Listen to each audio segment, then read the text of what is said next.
Hello friends, I am Piyush here. Let's learn how to make panic alarm circuit.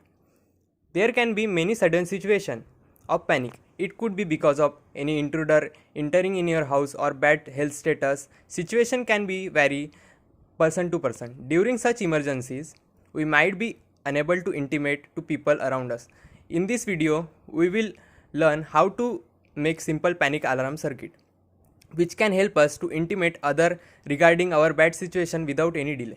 Component required for this model are 555 IC, resistors of 1 kilo ohm, 22 kilo ohm, 100 kilo ohm, capacitor of 10 microfarad, battery of 9 volt, push button, mini buzzer, breadboard and connecting wire.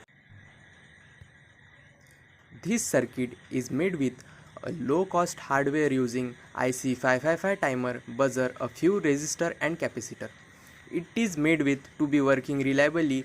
It has simple to use and not so sensitive hardware like 555 timer, ceramic buzzer, capacitor, etc.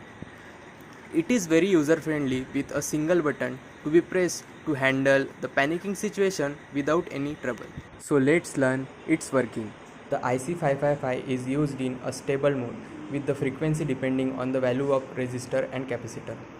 In this circuit, the value of R2 is 100 kilo ohm, R3 is 22 kilo ohm and C2 is 10 microfarad. By substituting the given parameter in respective formulas of IC555 is in a stable mode, we get the following value. The frequency operation of circuit is calculated by 1 Hz. By finding the time period of circuit by using frequency information, we get the time period of circuit as 1 second. The circuit is in disable mode when the button is not pressed, and hence the alarm will not function when the button is not pressed.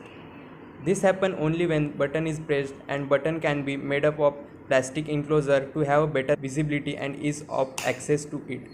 For the purpose of demonstration, I have connected a simple buzzer to output of 555 IC. I hope you like this video. Thank you and have a nice day.